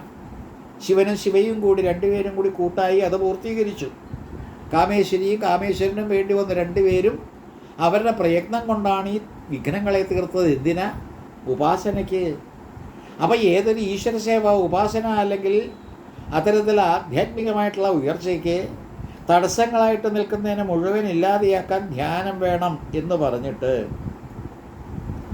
യോഗത്തിനാൽ മനം നിർമ്മലമായി ശാന്തമാകും സമയം ഭഗവത് സ്വരൂപത്തെ യോഗത്തിനാൽ. അപ്പോൾ യോഗ ചിത്തവൃത്തി നിരോധക എന്ന് പതഞ്ജലി പറഞ്ഞത് അതിലടങ്ങിയിരിക്കുന്ന അഷ്ടാംഗയോഗം എന്ന് പറയുന്ന യമം, നിയമം, ആസനം, പ്രാണായാമം, പ്രത്യാഹാരം, ധാരണ, ധ്യാനം, അങ്ങനെ 7 കൂട്ടം കാര്യങ്ങളിലൂടെ വരുമ്പോൾ യോഗത്തിനാൽ മനം നിർമ്മലമായി ശാന്തമാകും സമയം. നമുക്ക് തോന്നും വളരെ ബുദ്ധിമുട്ട് പിടിച്ചൊരു പ്രയത്നമുള്ള സംഗതിയാണ് എന്ന്. ഇവിടെയാണ് പണ്ട് മന്ത്രോപദേശം സംസ്കരിക്കാൻ തുടങ്ങുന്ന ഒരു കുട്ടി ജനിച്ചു കഴിഞ്ഞാൽ അയാളെ സംസ്കരിച്ചെടുക്കാൻ തുനിയുന്ന കാരണവന്മാർ മന്ത്രോപദേശം അല്ലെങ്കിൽ ബ്രഹ്മോപദേശം നൽകിക്കൊണ്ട് ഉപനയനാദി കർമ്മങ്ങളെല്ലാം തന്നെ നിർവഹിച്ച് സജ്ജമാക്കുകയാണ്. എന്താ സജ്ജമാക്കുന്നത്? ഈ മനം നിർമ്മലമായി ശാന്തമാകും. അതിനു വേണ്ടിയിട്ട് ഏതൊരു മനസ്സാണോ നിർമ്മലമാകേണ്ടത്, ഏതൊരു മനസ്സാണോ ശാന്തമാകേണ്ടത്, അതിനു വേണ്ടിയിട്ടാണ് യോഗ ചിത്തവൃത്തി നിരോധക. അപ്പോൾ ചിത്തവൃത്തികളെ നിരോധിക്കാതെ നമ്മുടെ മനസ്സ് നിർമ്മലമാകില്ല, ശാന്തമാകുകയില്ല. പ്രക്ഷുബ്ധമായിരിക്കുന്ന മനസ്സിൻ്റെ ഉടമകളാണ് നമ്മളെല്ലാവരും. മനസ്സെന്ന് പറയുമ്പോഴേ പ്രക്ഷുബ്ധമാണ്. എല്ലാ തരത്തിലും വികാരങ്ങളെല്ലാം തന്നെ അടിക്കടി വർദ്ധിച്ചു വന്ന് തിരമാലകൾ, ശക്തമായിട്ടുള്ള തിരമാലകളാഞ്ഞ് അടിക്കുന്ന പോലെയുള്ള മനസ്സാണ് നമ്മളുടേത്. നിൽക്കുന്നതല്ല മനം, ആളാനബദ്ധഗരീതിയും കണ്ട പോലെ നിൽക്കുന്നതല്ല മനം. അപ്പോൾ വളരെയേറെ ബുദ്ധിമുട്ട് പിടിച്ച് അല്ലെങ്കിൽ കഷ്ടപ്പെട്ട് ഈ മനസ്സിനെ പിടിച്ചു കെട്ടി നിർത്താൻ നോക്കുമ്പോൾ നിൽക്കത്ത ആ രീതിയിലുള്ള മനസ്സ് എങ്ങനെ വേണം? യോഗത്തിനാൽ മനം നിർമ്മലമായി ശാന്തമാകും സമയം. ആ സമയത്ത് ഭഗവത് സ്വരൂപത്തെ നാസികാഗ്രം തന്നിൽ അക്ഷി അയച്ചുകൊണ്ട് ആസരസംസ്ഥനായി ധ്യാനിച്ചു കൊള്ളുക. ഇവിടെ ഇത്രയും ഭാഗം പ്രത്യേകിച്ച് ഇന്നത്തെ ഈ ദിവസം പ്രഭാഷണത്തിൽ വിഷയമാക്കാനുള്ള പ്രധാന സംഗതി യമനിയമാസന പ്രാണായാമ പ്രത്യാഹാര ധാരണ ധ്യാനം. അത് കഴിഞ്ഞാൽ കിട്ടേണ്ടതായിട്ടുള്ള സമാധി എന്ന് പറയുന്ന എട്ടാമത്തെ ഒരവസ്ഥ. അതിനു വേണ്ടിയിട്ട് ഓരോന്നിലൂടെയും കടന്നു പോകുമ്പോൾ നമ്മളിലുണ്ടാകുന്ന മാറ്റങ്ങളാണ്. ഒന്നുകൂടി മനസ്സിൽ ഉറപ്പിക്കുക. ശുദ്ധമായ സ്ഥലത്തിൽ ആസനം സ്ഥാപിച്ച എന്ന് പറഞ്ഞാൽ അവിടെ ആസനം എന്ന് പറയുന്ന ഇരിപ്പിടം ഉറപ്പിക്കുന്നത്, നമ്മൾ സ്വസ്ഥമായിട്ട് ഇരിക്കാനുള്ള അവസരം ഒരുക്കുന്നത് യമനിയമാദികൾ സാധിച്ചതിന് ശേഷമാണ്. എന്നിട്ട് പ്രാണായാമം ചെയ്തിട്ടാണ് വാസ്തവത്തിൽ ത്രിദോഷങ്ങളെ അതിക്രമിച്ച് നമ്മൾ ഉയർന്നുയർന്നു വരുന്നത്. എന്നിട്ടാണ് ശ്വാസത്തെ വെന്ന ആ യോഗിയുടെ മാനസം ഈ ത്രിഗുണങ്ങൾക്ക് അതീതമായിട്ടുള്ള ഒരു സങ്കേതത്തിലേക്ക് എത്തിക്കഴിഞ്ഞാൽ ആ ത്രിദോഷങ്ങളെയെല്ലാം തന്നെ പ്രാണായാമം കൊണ്ട് ദൂരീകരിച്ചാൽ, ദുരിതങ്ങളെയൊക്കെ ധാരണ കൊണ്ടില്ലാതെയാക്കിയാൽ, വിഷയബന്ധങ്ങളെ മുഴുവൻ പ്രത്യാഹാരം കൊണ്ടും ഇല്ലാതെയാക്കിയാൽ, ഈശ്വരാർച്ചനയ്ക്ക് വിഘ്നമായിട്ടുള്ള കാമാദികളെ എല്ലാത്തിനെയും ഒഴിവാക്കാൻ വേണ്ടിയിട്ട് ധ്യാനത്തിനാലും ഒഴിക്കുക. പറയുമ്പോൾ എളുപ്പമാണ്, പക്ഷേ എളുപ്പമല്ലാത്ത ക്ലിഷ്ടസാധ്യമായിരിക്കുന്നൊരു സംഗതി ബ്രഹ്മോപദേശത്തിലൊരു കുട്ടിയെ സംസ്കരിച്ചെടുക്കുമ്പോൾ കൊടുക്കുന്ന മന്ത്രത്തിൻ്റെ ദീക്ഷ. അങ്ങനെ ദീക്ഷയിൽ കിട്ടിയ മന്ത്രത്തെയെല്ലാം തന്നെ പുരസ്ചരണാദികൾ കൊണ്ട് ശക്തപ്പെടുത്തുന്ന സമ്പ്രദായം. ഒരു വ്യാഴവട്ടക്കാലമാണ് ഉപാസന വിധിച്ചിട്ടുള്ളത്. നന്നേ ചെറുപ്രായത്തിലെ ഒരു 12 വർഷക്കാലം, കഴിയുന്നത് ഒരു 8 വയസ്സ് 7 വയസ്സുള്ള പ്രായത്തിൽ തുടങ്ങുന്ന 12 കൊല്ലം അല്ലെങ്കിൽ വർഷക്കാലം ഒരു വ്യാഴവട്ടം. ആ കാലഘട്ടം കൊണ്ട് ഒരു 20 വയസ്സാകുമ്പോഴേക്കും നമ്മളിലുണ്ടാകുന്ന മാറ്റമാണ് ധാരണയായി, ധ്യാനമായി. എങ്ങനെ ധ്യാനിക്കണമെന്ന് കൂടി സൂചിപ്പിക്കുന്നു. ഭഗവത് സ്വരൂപത്തെ നാസികാഗ്രം തന്നിൽ അക്ഷി. ഈ നാസികാഗ്രം എന്ന് പറയുന്ന മൂക്കിൻ്റെ തുടക്കസ്ഥാനമാണ്. ഈ പറയുന്ന ഏറ്റവും രസകരമായിരിക്കുന്ന മുകളിലത്തെ ഭാഗം ഭ്രൂമധ്യം എന്ന് പറയുന്ന ബാലനേത്രം എന്ന് പറയുന്ന പുരിയക്കെടുകളുടെ ഇടയ്ക്കുള്ളത്. അങ്ങോട്ടേക്ക് നാസികാഗ്രം തന്നെ അക്ഷി അയച്ചുകൊണ്ട് ആസന സംസ്ഥനായി ധ്യാനിച്ചു കൊള്ളുക. ഈ ധ്യാനക്രമമെല്ലാം തന്നെ എല്ലാ പുരാണങ്ങളിലും ഭാഗവത്തിൽ തന്നെ ഒരു പലയിടങ്ങളിലും, ഇവിടെ മാത്രമല്ല എത്രയെത്ര സ്ഥലങ്ങളിലാണ് ഈ ധ്യാനത്തിൻ്റെ ക്രമമെല്ലാം തന്നെ പറഞ്ഞു കൊടുക്കുന്നത്. ശുഖബ്രഹ്മം പരീക്ഷത്തിന് പറഞ്ഞു കൊടുത്തു കഴിഞ്ഞു. അത് തന്നെ വ്യത്യാസപ്പെട്ട രൂപത്തിൽ ഇവിടെയും ഈ തൃതീയ സ്കന്ധത്തിൽ കാണുന്നു. ഇനിയും വ്യത്യാസപ്പെട്ട രൂപത്തിൽ നാരദം പറഞ്ഞു കൊടുക്കുന്നതും പിന്നാലെ പല പല രംഗങ്ങളിൽ ഈ ധ്യാനത്തിൻ്റെ ക്രമം കാണാം. അപ്പോൾ ധ്യാനിക്കേണ്ട മുഴുവൻ ആജ്ഞാചക്രം എന്ന് പറയുന്ന നെറ്റിത്തടത്തിലാണ് എന്ന്. എങ്ങനെ എത്തി, എവിടം വരെ എത്തി എന്നൊന്ന് പുനർചിന്തനം ചെയ്തു നോക്കൂ. നമ്മൾ ഒന്നുകൂടി അതിനെ ഒന്ന് മനനം ചെയ്തു നോക്കൂ. നമ്മൾ ഈ പ്രാണായാമാദികൾ ചെയ്തുകൊണ്ട് സംശുദ്ധമായിട്ടുള്ള മനസ്സിൻ്റെ ഉടമയായി മാറിയപ്പോൾ വികാരങ്ങളെല്ലാം തന്നെ കെട്ടടങ്ങി, വിഷയവാസനകളെ തിരോധാനം ചെയ്ത് ദുരിതങ്ങളെല്ലാം തന്നെ പോയി ധാരണാധ്യാന സമ്പന്നമായിരിക്കുന്ന ഒരവസ്ഥയിലേക്ക് എത്തുമ്പോൾ ധ്യാനിക്കാനായിട്ട് മുതിരുന്ന വ്യക്തി ആ ഈശ്വര സ്വരൂപത്തെ ധ്യാനിക്കേണ്ടത് മൂക്കിൻ്റെ അറ്റത്തെ എന്ന് പറയുന്ന ഭ്രൂമധ്യത്തിലാണ് എന്ന് ആജ്ഞാചക്രം. ഒന്നുകൂടി ആ കേന്ദ്രത്തെപ്പറ്റി ചിന്തിക്കണം. അത് പുരിയക്കുടികളുടെ ഇടയ്ക്കുള്ള സങ്കേതമാണ് എന്ന് മാത്രമല്ല, 2 കണ്ണുകൾ സൂര്യനും ചന്ദ്രനുമാണ് എങ്കിൽ ഇടം വലം ഭാഗങ്ങളിലെ നാഡികളെ പരിശോധിക്കുമ്പോൾ ഇടത്തുള്ള നാഡി എട എന്ന് പറഞ്ഞ ചന്ദ്രനാഡിയാണ് എങ്കിൽ, വലത്തുള്ള നാഡി സൂര്യനാഡിയുമാണ് എങ്കിൽ, നമ്മുടെ 2 കണ്ണുകൾ ഇടം വലം ഭാഗങ്ങളിലുള്ളത് ചന്ദ്രനും സൂര്യനുമാണ്. അങ്ങനെ ചന്ദ്രൻ സൂര്യൻ എന്നുള്ള സങ്കല്പത്തോടു കൂടിയ 2 കണ്ണുകൾ, അതിൻ്റെ ഇടയിൽ മൂന്നാമതൊരു കണ്ണ് തൃക്കണ്ണ് എന്ന് ശിവനെപ്പറ്റി പറയുന്ന മൂന്നാമതൊരു കണ്ണ് ബാലനേത്രം. ഈ ഭാരതേത്രത്തെ പറ്റിയാണ് ഇവിടെ ആജ്ഞാചക്രം എന്ന് വിശേഷിപ്പിച്ചത്. അഗ്നിയാണ്. അമൃതസ്വരൂപമായിരിക്കുന്ന സോമരസം തുളുമ്പ് നിൽക്കുന്ന ഇട എന്ന് പറയുന്ന ചന്ദ്രൻ്റെ നാടി, കർമ്മകാരകനായിരിക്കുന്ന അഗ്നിസ്വരൂപം അഗ്നി തന്നെയായിരിക്കുന്ന സൂര്യൻ്റെ നാടി, ജജ്വല്യമാനമായിരിക്കുന്ന സൂര്യൻ്റെ നാടിയിലൂടെ പ്രവഹിക്കുന്ന പ്രകാശം കൊണ്ട് തേജസ്സുറ്റ രീതിയിൽ അമൃതം പൊഴിച്ചു തരുന്ന ചന്ദ്രനാടി, ഇരുവശത്തവും അല്ലെങ്കിൽ ഇടം വലം ഭാഗങ്ങളിലുള്ള കണ്ണുകൾ രണ്ടും, അതിൻ്റെ നടുവിൽ ഇതാ മൂന്നാമതൊരു കണ്ണ്, ആ കണ്ണ് അഗ്നി, കാരണം സുഷുമ്നയോട് ബന്ധപ്പെട്ടു. അപ്പോൾ ഇടാപിങ്കള സുഷുമ്ന എന്ന് പറയുന്ന ത്രിനാടികളോട് ബന്ധപ്പെട്ട് അവിടെ ചന്ദ്രൻ സൂര്യൻ എന്ന് പറയുന്ന രണ്ട് ഗ്രഹങ്ങളോട് ബന്ധപ്പെട്ട കർമ്മകാരകത്വവും മനസ്സിൻ്റെ കാരകത്വവും അമൃതം എന്ന് പറയുന്ന ഒരവസ്ഥയും ആത്മഭാവവും അതോടൊപ്പം തന്നെ ജ്ഞാനമെന്ന് പറയുന്ന അഗ്നിസ്വരൂപവും ഇതെല്ലാം തന്നെ വാസ്തവത്തിൽ കണ്ടിട്ട് വീണ്ടും അഗ്നിസ്വരൂപമായിരിക്കുന്ന മധ്യനാടി എന്ന് പറയുന്ന സുഷുമ്നാകാന്ഡം, അതിൻ്റെ സംഗ്രഹത്തിൽ കാണുന്ന മൂന്നാമത്തെ കണ്ണ എന്ന് പറയുന്ന ആജ്ഞാചക്രത്തിലേക്ക് ഉറ്റുനോക്കിക്കൊണ്ട് ധ്യാനിക്കാൻ. ഒന്നുകൂടി ഞാൻ ഇട്ടുതരാൻ ആഗ്രഹിക്കുന്നത്, പൂജ പഠിക്കുന്ന സന്ദർഭത്തിൽ ദേവതയെ ആവാഹിക്കുന്നത് ഈ പറയുന്ന അഗ്നിസ്വരൂപമായിരിക്കുന്ന മൂന്നാമത്തെ മണ്ഡലത്തിലേക്കാണ്. ആദ്യം തന്നെ സൂര്യമണ്ഡലമെല്ലാം തന്നെ വിരചിച്ച്, അതാണ് പ്രയോഗം. സൂര്യൻ എന്ന് പറയുന്ന ആത്മഭാവത്തെ അല്ലെങ്കിൽ സൗരയൂഥത്തിൻ്റെ കേന്ദ്രബിന്ദു എന്ന് പറയുന്ന ഒരു സൂര്യനല്ല, അനേക കോടി ബ്രഹ്മാണ്ടങ്ങളിലെ പ്രപഞ്ചത്തിലെ അനേക സൂര്യന്മാരുടെ സമന്വയം സാധിച്ച അതിൻ്റെ എല്ലാം തന്നെ സംടോട്ടലായിരിക്കുന്ന ആത്മഭാവത്തെ സൂര്യമണ്ഡലമായിട്ട് സങ്കല്പിച്ചുകൊണ്ട് അതിൻ്റെ ഉപരിതലത്തിൽ ചന്ദ്രമണ്ഡലത്തെയും ധ്യാനിച്ചുകൊണ്ട് ആ രണ്ട് മണ്ഡലങ്ങൾ വരുമ്പോൾ ഉണ്ടാകുന്ന പ്രത്യേകത, സൂര്യൻ്റെ മണ്ഡലം എന്ന് പറയുന്ന സപ്തജിഹ്വയുള്ള അഗ്നിയിലേക്ക് കടക്കുന്നതിൻ്റെ മുന്നോടിയാണ് ഈ പറയുന്ന സൂര്യനും തൻ്റെ കുതിര ഏഴെണ്ണത്തെ പൂട്ടിയ രഥത്തിലാണ് സഞ്ചരിക്കുന്ന. അതും 7 നിറങ്ങളുള്ള ആ സൂര്യരശ്മിയെ പ്രതിനിധാനം ചെയ്യുകയാണ്. അപ്പോൾ എല്ലാ തരത്തിലും ധവളരശ്മി 7 കുതിരകളിലൂടെ 7 നിറങ്ങളിലേക്ക് ഇങ്ങനെ വന്നിട്ട് 7 കുതിരകളാൽ നയിക്കപ്പെടുന്ന രഥത്തിൽ കയറി സൂര്യൻ്റേതായിട്ടുള്ള മണ്ഡലം എന്ന് പറയുന്ന കർമ്മകാരകത്വം വഹിക്കുന്ന രംഗത്തേക്കെത്തി. അവിടെ നിന്ന് ഈ പറയുന്ന ചന്ദ്രനാടി എന്ന് പറയുന്ന സൂര്യൻ്റെ പ്രകാശം തട്ടി വിളങ്ങുന്ന അമൃതമെല്ലാം തന്നെ പൊഴിച്ചു തരുന്ന അല്ലെങ്കിൽ നമുക്ക് ഒഴിച്ചു തരുന്ന ഇട്ടു തരുന്ന ആ രംഗത്തേക്ക് വന്ന് അതിൻ്റെ ഉപരിതലത്തിലാണ് അഗ്നിയുടെ നാടി, അവിടെയും സപ്തജിഹ്വ. 7 കുതിരകളെ പൊട്ടിയ സൂര്യൻ്റെ ആ മണ്ഡലം കഴിഞ്ഞിട്ട് ചന്ദ്രൻ്റെ മണ്ഡലം കഴിഞ്ഞ് വീണ്ടും 7 നാക്കുകളുള്ള അഗ്നിമണ്ഡലത്തിലേക്കാണ് നമ്മൾ കടന്നു വരുന്നത്. ജ്ഞാനസ്വരൂപമായിട്ടൊരവസ്ഥയിലേക്കാണ്. അവിടെ എത്തിക്കഴിഞ്ഞാൽ ജ്ഞാനസ്വരൂപനായിരിക്കുന്ന ഈശ്വരനെ കാണാം. ആ അവസ്ഥയിലാണ് ഇവിടെ ധ്യാനിക്കാൻ പറയുന്നത്. നമ്മൾ ധ്യാനിക്കേണ്ടത് സൂര്യമണ്ഡലത്തെ ധ്യാനിച്ച് അതിൻ്റെ ഉപരി ഈ പറയുന്ന ചന്ദ്രമണ്ഡലത്തെയും ധ്യാനിച്ചുകൊണ്ട് അതിൻ്റെ ഉപരി ഏറ്റവും ശ്രേഷ്ഠമായിരിക്കുന്ന അഗ്നിമണ്ഡലത്തെ സപ്തജിഹ്വയെല്ലാം തന്നെ ഇങ്ങനെ ധ്യാനിച്ച് ഉറപ്പിച്ചിട്ട് അവിടെ ഈശ്വരനെ ധ്യാനിക്കാൻ പറയുകയാണ്. അപ്പോഴേക്കും നമ്മുടെ വിഘ്നങ്ങളെല്ലാം തന്നെ നമ്മൾ ദൂരീകരിച്ചു കഴിഞ്ഞു. രജോ ഗുണത്തെയും സാത്വികഗുണത്തെയും താമസഗുണത്തെയും എല്ലാം തന്നെ നിർവീര്യമാക്കി കഴിഞ്ഞു. അതിനതീതമായിരിക്കുന്ന തുരീയ പദത്തെ നമ്മൾ പ്രാപിച്ചു കഴിഞ്ഞു.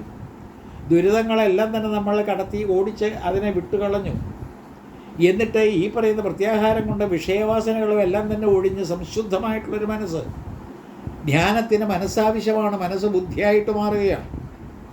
മനസ്സ് ചിത്തമായിട്ടും ചിത്തം ബുദ്ധിയായിട്ടും പരിണമിക്കുന്ന ഒരു പ്രത്യേക പരിണാമ പ്രക്രിയ ഈ ധ്യാനയോഗ വേളയിൽ നമുക്ക് കാണാം. പതുക്കെ പതുക്കെ ഇങ്ങനെ ഉദ്ധരിക്കപ്പെടുന്ന മനസ്സിൻ്റെ ഒരവസ്ഥ അവിടെ വന്നു ചേർന്നിട്ട് നമ്മൾ ധ്യാനിക്കാനിരിക്കുമ്പോൾ ധീയുടെ യാനം, ബുദ്ധിയുടെ പ്രയാണം, അതിലൂടെ സാധിക്കുന്നതാണ് ഇനി പറയുന്ന ഭാഗം. വളരെ ശ്രദ്ധേയമാണ്, വളരെയേറെ കേമവുമാണെന്ന് ശ്രദ്ധിച്ചു നോക്കൂ. യോഗത്തിനാൽ മനം നിർമ്മലമായി ശാന്തമാകും സമയം ഭഗവത് സ്വരൂപത്തെ നാസികാഗ്രം തന്നിൽ അക്ഷി അയച്ചുകൊണ്ട് ആസന സംസ്ഥനായി ധ്യാനിച്ചുകൊള്ളുക.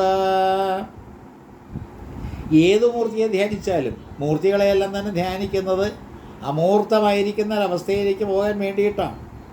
സനാതന ധർമ്മത്തിൻ്റെ പ്രത്യേകത, നമ്മുടെ ഹൈന്ദവ ധർമ്മത്തിൻ്റെ പ്രത്യേകത 30 കോടി ഈ പറയുന്ന ദേവതകളെന്നെല്ലാം തന്നെ പറയുന്ന നമ്മുടെ ഈ സംസ്കാരത്തിൻ്റെ പ്രത്യേകത, അനവധി മൂർത്തിഭേദങ്ങളെയും രൂപങ്ങളെയും ബിംബങ്ങളെയും പ്രതിബിംബങ്ങളെയും ഒക്കെ ഇട്ട് തന്നുകൊണ്ട് പൂജിക്കാൻ അവസരമൊരുക്കുന്ന സനാതനധർമ്മത്തിൻ്റെ പ്രത്യേകത ഈ വിഗ്രഹങ്ങളെയും ഇത്തരത്തിലുള്ള പ്രതിരൂപങ്ങളെയും പ്രതീകങ്ങളെയും ഒക്കെ തച്ചുടക്കലാണ് നമ്മുടെ ലക്ഷ്യം. തച്ചുടക്കുക. ഏതായാലും ആദ്യമായിട്ട് ഈ വിരാട് ഭാവത്തെയെല്ലാം തന്നെ സ്ഥൂലഭാവത്തെയെല്ലാം തന്നെ ധ്യാനിക്കാൻ പരീക്ഷത്തിനോടും പറയുന്ന ശുഖം ബ്രഹ്മം തുടക്കത്തിൽ. അതുപോലെ ഇവിടെയും നന്നായി വികസിച്ച താമരയെന്ന പോൽ സുന്ദരമായി പ്രസന്നമാം ആനനം ചെന്താമരപ്പൂവിനുള്ളിലെഴും നിറമേന്തും മനോഹരമായ നേത്രങ്ങളും നീലോൽപലതള ശ്യാമളമം നിറം ചേലഴും ശംഖചക്രം ഗതാപങ്കജം എന്നിവ ചേർന്നീടും 4 കരങ്ങളും നന്നായി വിടർന്ന് നിതരാം വിളങ്ങിടും താമരയല്ലിപോൽ മഞ്ഞ നിറം പൂണ്ട കോമള വസ്ത്രം ധരിച്ച് വക്ഷസതിൽ ശ്രീവത്സലക്ഷ്മി എന്ന് കണ്ടസ്ഥല ശ്രീവായ്ക്കുമാറാർന്ന് കൗസ്തുഭരത്നവും വണ്ട് മതിച്ചു മുരളും വനമാല പൂണ്ട് വിലസൻ മണിമാല കൈവള തോൾവള നൽകിരീടങ്കാൽ ചിലമ്പാതി വൈവിധ്യചാരി വിഭൂഷാ വിശേഷവും പൊന്നരഞ്ഞാണം ഇണങ്ങിടം മധ്യവും തന്നുത്തമ ഭക്തചിത്തത്തിൽ വാസവും കണ്ണും കരളും കവരുന്നതായി അതിസുന്ദരമായി ദർശനീയതമമായി ശബ്ദമാം ഭാവവും സർവലോകങ്ങളും സന്തതം ഭക്ത്യാ നമിക്കും പദാബ്ജവുമോ കൈശോരമാം പ്രായമൊത്ത് അങ്ങ് അനുഗ്രഹവർഷം സ്വഭക്തരിൽ ഭൂരി പൊഴിപ്പതായി സൽകീർത്തി എന്നും അഭക്തജനങ്ങളിൽ നിൽക്കുവാൻ തക്കതാം വാത്സല്യഭാവവും സർവവും ഈ വണ്ണമൊത്ത് ഇണങ്ങുന്നതാം ഭവാന്റെ ആ സ്വരൂപത്തെ അചഞ്ചലം ധ്യാനിക്കണം മനം ലേശമിളകാതെ താനേ ശരിയായി ഉറച്ചിടവോളവോ. ഇതിവിടെ മാത്രമല്ല, അമ്മ ദേവഹൂതിക്ക് കപിലദേവൻ പറഞ്ഞു കൊടുക്കുന്ന ഈ സന്ദർഭത്തിൽ മാത്രമല്ല, ഇതിനു മുമ്പും പരീക്ഷത്തിന് പറഞ്ഞു കൊടുത്ത ശുഖത്തെപ്പോലെ ശുഖം ബ്രഹ്മത്തെപ്പോലെ എങ്ങനെ ധ്യാനിക്കണം, എങ്ങനെ വാസ്തവത്തിൽ നമ്മൾ ധ്യാനയോഗത്തിലേക്ക് കടന്ന് ഈശ്വരനെ പ്രത്യക്ഷപ്പെടുത്താൻ ശ്രമിക്കണമെന്ന് പലയിടങ്ങളിലും പറയുന്ന കൂട്ടത്തിലാണ് ഒടുവിൽ സാക്ഷാൽ ശ്രീകൃഷ്ണ പരമാത്മാവ് ഉദ്ധവർക്ക് പറഞ്ഞു കൊടുക്കുന്ന രീതിയിലും ഈ ധ്യാനക്രമം ഏകാദശസ്കന്ധത്തിലെ 14-ാമത്തെ അധ്യായത്തിൽ കാണാം. ഇത് ഒന്നുകൂടി നമ്മളൊന്ന് ഉറപ്പിച്ചിട്ട് ഇന്നത്തെ പ്രഭാഷണം നിർത്താം. എവിടെയാണ് ധ്യാനിക്കാൻ പറഞ്ഞത്? ആജ്ഞാചക്രം എന്ന് പറയുന്ന ഭ്രൂമധ്യത്തിലേക്ക്, നമ്മുടെ നാസികാഗ്രത്തിലേക്ക് ശ്രദ്ധ ഊന്നി അവിടെ കുടികൊള്ളുന്ന ആ ധ്യാനക്രമത്തിൽ ഈശ്വര ചൈതന്യത്തെ നമ്മൾ അവിടെ ധ്യാനിച്ചുറപ്പിക്കാനാണ് പറയുന്നത്. ധ്യാനക്രമം ഹൃദയകമലത്തിൽ ഒരു പ്രത്യേക രീതിയിൽ ധ്യാനിക്കാൻ പറയുന്ന ഏകാദശസ്കന്ധത്തിലെ 14-ാമത്തെ അധ്യായമുണ്ട് ഇവിടെ. അതുപോലെ തന്നെ പലയിടത്തും പല രീതിയിൽ ധ്യാനിക്കാൻ പറയുന്നുണ്ട്. ഹൃദയം എപ്രകാരം ഹൃദയകമലത്തെ താഴത്തേക്ക് ഇങ്ങനെ കൂമ്പിട്ട് കേൾക്കുന്ന അല്ലെങ്കിൽ കൂമ്പ് കേൾക്കുന്ന താമരപ്പൂവിനെ മേലോട്ടേക്കാക്കി വിടർത്തുന്ന രീതിയെല്ലാം തന്നെ പറയുന്നത് പലവട്ടം ഭാഗവതം കേട്ടിട്ടുള്ളത് നിങ്ങൾക്കറിയാം. അവിടെ ഹൃദയം എന്ന് പറയുന്നത് ശ്രദ്ധിക്കേണ്ട ഒരു വിഷയം. യോഗമാർഗത്തിൽ നമ്മൾ ഹൃദയത്തെ അന്വേഷിച്ച് നടന്നാൽ ഇടതുവശത്തുള്ള ഹൃദയമല്ല എന്ന് ഉറപ്പിക്കേണ്ടി വരും. ഇടതുവശത്തുള്ള ആ പമ്പിങ് സ്റ്റേഷൻ മാംസപിണ്ഡം അത് വിട്ടിട്ട് ഹൃദയമെന്ന് പറയുന്ന നമ്മുടെ നെഞ്ചിൻ കുഴി എന്ന് പറയുന്ന രംഗത്തേക്ക് വരേണ്ടി വരും. അതുപോലെ തന്നെ ശ്രേഷ്ഠമായിട്ടുള്ളൊരു ഹൃദയമാണ് നെറ്റിത്തടം. ഹൃദയം കാർഡിനലായിട്ടുള്ള സങ്കേതമാണ്. അപ്പോൾ ഹൃദയം എന്ന് പറഞ്ഞുകൊണ്ട് തെറ്റിദ്ധരിക്കപ്പെട്ട ഒരു രീതി നമ്മുടെ ഇടയിലുമുണ്ട്. ഹൃദയം നെഞ്ചിൻ കുഴി, അവിടെ താമരപ്പൂ ഇങ്ങനെ വിടർത്തി 8 തലങ്ങളോടുള്ള താമരപ്പൂവിനെ കണ്ടു. അതിൻ്റെ നടുവിൽ ഈ കർണികയെ കണ്ടു. കർണികയിൽ നമ്മൾ സൂര്യമണ്ഡലവും ചന്ദ്രമണ്ഡലവും അഗ്നിമണ്ഡലവും ഒക്കെ ഇങ്ങനെ വിരചിച്ചു. അതിൻ്റെ മധ്യത്തിൽ ധ്യാനിക്കാൻ പറയുന്ന സന്ദർഭം വരുമ്പോൾ നിങ്ങൾ വീണ്ടും തെറ്റിദ്ധാരണയിലേക്ക് പോകരുത്. ഹൃദയം എന്ന് പറയുന്ന നെറ്റിത്തടത്തിലുള്ളത് ഹൃദയമാണ്. ഹൃദയം കൊണ്ട് ഉദ്ദേശിക്കുന്നത് എന്താ? കാർഡിയം, കാർഡിനൽ, കാതലായ. അപ്പോൾ എല്ലാ തരത്തിലും കാതലായ സങ്കേതം. എന്തുകൊണ്ട് ഈ നെറ്റിത്തടം കാതലായി? ഇടായെന്നും പിങ്കളായെന്നും സുഷുമ്നായെന്നും പറയുന്ന ത്രിനാഡികൾ, സൂര്യൻ്റെയും ചന്ദ്രൻ്റെയും അതുപോലെ അഗ്നിയുടെയും നാഡികൾ. അതിനെ നമ്മൾ ഗംഗ യമുന എന്നെല്ലാം പറഞ്ഞുകൊണ്ട് ത്രിനാഡികളെ സമുദ്രത്തിന് അല്ലെങ്കിൽ നദിക്ക് തുല്യം നമ്മൾ ധ്യാനിക്കുന്ന പക്ഷം അത് ത്രിവേണി സംഗമം എന്നുള്ള രീതിയിലുമായി. ത്രിവേണി സംഗമം വളരെ കടുത്ത ഒരു ഭാഷ, ഒരു പ്രത്യേക രീതിയിലുള്ള ഗ്രഹിക്കാൻ വളരെ ബുദ്ധിമുട്ടുള്ള ഗോപ്യമായൊരു സ്ഥിതിവിശേഷം ഇവിടെയുണ്ട്. മൂന്നിനെയും യോജിപ്പിക്കുന്ന രീതിയാണിത്. അകാരം ഉകാരം മകാരം എന്ന് പറയുന്ന ഓങ്കാരത്തിലെ ത്രിമാത്രകൾ അതിനെ യോജിപ്പിക്കുന്ന രീതിയാണിത്. രാജസംസാത്വികം താമസം എന്ന് പറയുന്ന ഗുണത്രയത്തെയെല്ലാം തന്നെ യോജിപ്പിക്കുന്ന രീതിയാണിത്. അപ്പോൾ ഈ രീതിയിലേക്ക് വരുമ്പോൾ അവിടെ ഗംഗയും യമുനയും കൂടി ചേരുന്നു. മൂന്നാമത് സുഷുമ്നാകാന്ഡവും കൂടി അവിടെ ഒത്തിണങ്ങുമ്പോൾ ത്രിവേണി എന്ന് പറയുന്ന സംഗമസ്ഥാനമായി, നെറ്റിത്തടമായി. അവിടെയാണ് വാസ്തവത്തിൽ അഗ്നി, ജ്വലിക്കുന്ന അഗ്നി, ചന്ദ്രൻ്റെ മണ്ഡലവും സൂര്യമണ്ഡലവും ഒക്കെ കടന്നിട്ടൊരു പ്രത്യേക രീതിയിലുള്ള ഭാവത്തിലേക്ക് എത്തുകയാണ് ഈശ്വരനെ കാണാൻ. ഒന്നുകൂടി കടന്ന് നിങ്ങൾ ചിന്തിക്കുന്ന പക്ഷം അഗ്നി എന്ന് പറയുന്നത് എല്ലാത്തിനെയും ശുദ്ധീകരിക്കുന്ന ആ അഗ്നി എന്ന് പറയുന്ന ഭാവത്തെ നിങ്ങൾ ചിന്തിച്ചു നോക്കൂ. അഗ്നിയിലെല്ലാം തന്നെ കത്തിക്കെട്ടടങ്ങി അമർന്നു. ശുദ്ധമായിട്ടുള്ള അന്തരീക്ഷത്തിൽ മറ്റ് യാതൊന്നുമില്ല. അതുകൊണ്ടാണ് ഗുരുദേവൻ അതിനെ അഗ്നിയെ ബ്രഹ്മം എന്ന് വിശേഷിപ്പിച്ചുകൊണ്ട് ഓം അഗ്നേ തവയ തേജസ്തദ് ബ്രഹ്മം അധസ്ത്വം പ്രത്യക്ഷം ബ്രഹ്മാസി ത്വദീയ ഇന്ദ്രിയാണി മനോബുദ്ധിരിതി സപ്തജിഹ്വ ത്വയീ വിഷയ ഇതി സമിതോ ജുഹോമി അഹം ഇത്യാജ്യം ജുഹോമി ത്വം ന പ്രസീദ പ്രസീദ ശ്രേയശ്ച പ്രേയശ്ച പ്രേയശ്ച സ്വാഹ ഓം ശാന്തി ശാന്തി ശാന്തി എന്ന് ജപിച്ചത് അഗ്നി. സനാതനധർമ്മത്തിൽ അഗ്നിയുടെ സ്ഥാനം നിസ്സീമമാണ്. അത് എവിടം വരെ ചെന്ന് നിൽക്കുന്നു എന്ന് പറയാൻ നിവൃത്തിയില്ല. കാരണം അത് ബ്രഹ്മമാണ്. ബ്രഹ്മമായിട്ടുള്ള അഗ്നിയിൽ ദഹിക്കാത്തായിട്ട് യാതൊന്നുമില്ല. ത്രിദോഷങ്ങൾ എന്ന് പറയുന്ന ത്രിഗുണങ്ങളെല്ലാം തന്നെ ലയിച്ചേരും. ത്രിഗുണാതീതമായിരിക്കുന്ന തുരീയ പദവിയിലേക്ക് നമ്മളെ നയിക്കുന്നതാണ് ഈ ബ്രഹ്മസ്വരൂപമായിരിക്കുന്ന അഗ്നി. നെറ്റിത്തടത്തിൽ അഗ്നി, ആജ്ഞാചക്രം എന്ന് പറയുന്ന ആജ്ഞാചക്രത്തിൽ അഗ്നി, രണ്ട് ദളങ്ങളായിട്ട് കൽപ്പിച്ചിരിക്കുന്ന ആ അഗ്നിയുടെ സ്ഥാനമായിരിക്കുന്ന ആജ്ഞാചക്രം. ഹം ക്ഷം എന്ന് പറയുന്ന അക്ഷരങ്ങളുടെ അവസാനത്തെ രണ്ടക്ഷരങ്ങൾ ഹഠയോഗത്തിൻ്റെ ഹംസയോഗത്തിൻ്റെ കേന്ദ്രമായിരിക്കുന്ന സ്ഥാനം. താഴത്ത് നിന്ന് തലയിലേക്ക് കടക്കുന്നതിന് ഏറ്റവും പ്രധാനപ്പെട്ട സങ്കേതം. ആറാമത്തെ ഈ ആധാരം എന്ന് പറയുന്ന ആ ഷഡ്ചക്രങ്ങളിൽ ആറാമത്തെ ചക്രം. നോക്കൂ, ഈ വിഷയങ്ങളെല്ലാം തന്നെ ഒരേപോലെ മനസ്സിലിട്ട് താലോലിച്ചുകൊണ്ട് ഈ വിഷയത്തിലേക്ക് ധ്യാനമെന്ന് പറയുന്ന യോഗവിദ്യയിലേക്ക് കിടക്കുമ്പോഴാണ് ധ്യാനിക്കാൻ പറഞ്ഞു വരുന്നു. എങ്ങനെയാണ് ധ്യാനിക്കേണ്ടത്? നന്നായി വികസിച്ച് താമരയെന്ന പോൽ സുന്ദരമായി പ്രസന്നമാം ആനനം ചെന്താമരപ്പൂവിനുള്ളിലെഴും നിറമെന്തും മനോഹരമായ നേത്രങ്ങളും. ചിത്രം വരയ്ക്കുകയാണ്. ആ ചിത്രം വരച്ചുകൊണ്ട് രൂപകൽപ്പന നടത്തിക്കൊണ്ട് വിഗ്രഹം മെനഞ്ഞെടുത്തുകൊണ്ട് സ്ഥൂലമായിരിക്കുന്നൊരു മൂർത്തിയെ സൃഷ്ടിക്കുകയാണ്. മൂർത്തമായത്. ഇത് സനാതനധർമ്മത്തിൻ്റെ മാത്രം പ്രത്യേകതയാണ്. മറ്റ് ഇതര മതങ്ങളുടെ കൂട്ട് ഇതിനെയെല്ലാം തന്നെ നിരാകരിച്ചുകൊണ്ട് വിഗ്രഹങ്ങളെ തച്ചൊടിച്ച് വിഗ്രഹമില്ലാത്ത നിർഗുണമായിട്ടുള്ള പരബ്രഹ്മത്തെ നേരിട്ട് ഉപാസിക്കാമെന്ന് പറയുന്ന സമ്പ്രദായം വിട്ടിട്ട് പടിപടിയായിട്ട് ഓരോന്ന് അവലംബിച്ച് ആദ്യം സ്വീകരിച്ചതിനെ മുഴുവൻ തിരസ്കരിച്ചും അതിനെയെല്ലാം തന്നെ ഉപേക്ഷിച്ചും മുന്നോട്ട് പോയിക്കൊണ്ട് നിരാകാര പരബ്രഹ്മത്തിലേക്ക് എത്തുന്ന, സൂക്ഷ്മമായിരിക്കുന്ന തലത്തിലേക്ക് എത്തുന്നൊരു വിദ്യ ഭാഗവത്തിലുടനീളം കാണാം. അപ്പോൾ എല്ലാ തരത്തിലും ഒടുവിൽ ഈ ആത്മഭാവത്തെ ആർജിക്കുന്നതിന് വേണ്ടിയിട്ട് ആദ്യം ശരീരത്തെ ഉപയോഗിക്കുന്ന പോലെ ഈശ്വര ശരീരമാകുന്ന മൂർത്തിയെയെല്ലാം തന്നെ സൃഷ്ടിച്ചുകൊണ്ട് ഉപാസിച്ചു പോരുന്ന രീതി. അതാണ് ഭഗവാൻ ഒരു രൂപം കൽപ്പിക്കുന്നു. ഒന്നുകൂടി ശ്രദ്ധിക്കൂ.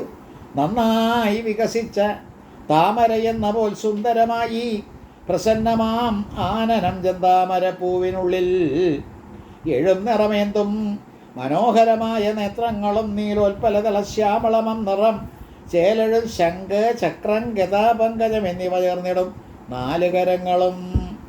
നമ്മൾ ശശങ്കചക്രം, ശകിരീടകുണ്ടലം, സപീതവസ്ത്രം, സരസീരുകേക്ഷണം എന്നെല്ലാം തന്നെ ജപിക്കുന്ന ആ രൂപം. എന്നിവ ചേർന്നിടും 4 കരങ്ങളും നന്നായി വിടർന്ന് നിതരാം വിളങ്ങിടും താമരയല്ലി പോൽ മഞ്ഞ നിറം പൂണ്ട കോമള വസ്ത്രം ധരിച്ച്. മഞ്ഞ പൂന്തുകിൽ മഞ്ഞ പട്ട് ധരിച്ച്. എന്നിട്ടും വക്ഷസതിൽ ശ്രീവത്സലക്ഷ്മിയർന്ന് കണ്ടസ്ഥല ശ്രീ വായിക്കുമാർ ആർന്ന് കൗസ്തുഭരത്നവും ശ്രീവത്സവും കൗസ്തുഭവും ഇതൊക്കെ ധരിച്ചു കൊണ്ടുള്ള ഭഗവാനെ വർണ്ണിക്കുന്ന ആ രീതിയിലാണല്ലോ ഇവിടെയും. കെയ്യൂരാംഗധഹാര എന്നൊക്കെ പറഞ്ഞുകൊണ്ട് പട്ടേരിപ്പാട്, സൂര്യസ്പർദ്ധി കിരീട ഊർധ്വതിലക അതും പട്ടേരിപ്പാട്. ഇങ്ങനെ ഏതേത് രീതിയിലാണോ കവികളെല്ലാവരും തന്നെ സ്തുതിച്ച് പുകഴ്ത്തി രൂപകൽപ്പന നടത്തി നമുക്ക് ധ്യാനിക്കാനിട്ട് തന്നിട്ടുള്ളത് ഭാഗവത്തിലവിടെ ഇവിടെയും കാണാം. കോമള വസ്ത്രം ധരിച്ച്, ശ്രീവത്സം ധരിച്ച്, കൗസ്തുഭരത്നവും ധരിച്ച്, വണ്ട് മതിച്ച മുരളും വനമാല പൂണ്ട്. വനമാല തേന്നുകരാൻ വേണ്ടിയിട്ട് വണ്ടുകളിങ്ങനെ ആർത്ത് അട്ടഹസിച്ച്, അല്ലെങ്കിൽ ഈ പറഞ്ഞ രീതിയിൽ ആ ശബ്ദം മർമ്മര ശബ്ദമെല്ലാം തന്നെ പുറപ്പെടുവിച്ചുകൊണ്ട് ഓടി വരുന്ന ആ അതിസുന്ദരമായിരിക്കുന്ന വനമാലയും ധരിച്ച് വിലസൻ മണിമാല കൈവള, തോൾവള, അങ്കണം, അങ്കതം, കങ്കണം എന്നെല്ലാം പറയുന്ന ആഭരണങ്ങളും ധരിച്ച് നൽകിരീടം, കാൽച്ചിലമ്പാതി വൈവിധ്യം ചാരുവിഭൂഷാവിശേഷവും പൊന്നരഞ്ഞാണം ഇണങ്ങിടും മധ്യവും തന്നെ ഉത്തമ ഭക്തചിത്തത്തിൽ വാസവും കണ്ണും കരളും കവരുന്നതായ അതിസുന്ദരമായി ദർശനീയതമമായി ശാന്തമാം ഭാവവും സർവലോകങ്ങളും സന്തതം ഭക്ത്യ നമിക്കും പദാബ്ജവും കൈശോരമാം പ്രായമൊത്ത് അങ്ങ് അനുഗ്രഹവർഷം സ്വഭക്തരിൽ ഭൂരി പൊഴിപ്പതായി സൽകീർത്തിയെന്നും ആ ഭക്തജനങ്ങളിൽ നൽകുവാൻ തക്കതാം വാത്സല്യഭാവവും സർവവും ഈ വണ്ണമൊത്തിണങ്ങുന്നതാം ദേവൻ്റെ ആ സ്വരൂപത്തെ അചഞ്ചലം ധ്യാനിക്കണം. മനം ലേശമിളകാതെ താനേ ശരിയായി ഉറച്ചിടുവോളവും. അപ്പോൾ എന്തിനാണ് ഈ ധ്യാനം?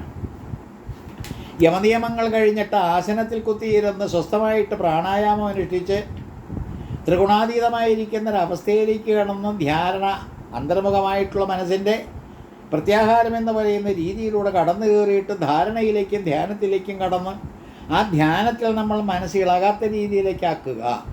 അങ്ങനെ ഇളകാത്ത മനസ്സിൻ്റെ ഒരു ഉടമയായി തീരുമ്പോൾ അവിടെ നമ്മൾ ധ്യാനിച്ച രൂപം കൊണ്ടുണ്ടാകുന്ന നേട്ടമാണ് ഇവിടെ പറഞ്ഞത്. ആദ്യം രൂപത്തോടുകൂടി സരൂപമായിരിക്കുന്ന സഗുണമായിരിക്കുന്ന ഈശ്വര രൂപത്തെ ധ്യാനിക്കുക. ഇത് വാസ്തവത്തിൽ തുടങ്ങി ഒരു ചെറിയ രൂപത്തിൽ ഒരിക്കൽ ഇങ്ങനെ ഈ പ്രഭാഷണ വേളയിൽ തന്നെ സൂചിപ്പിച്ചു. അന്ന് നമ്മൾ വാസ്തവത്തിൽ തിരുവോമ്പിൻ്റേതായിട്ടുള്ള പരിഭാഷ അവലംബിച്ചു. ഇന്നിപ്പോൾ മുഴങ്ങോട്ടുവിള.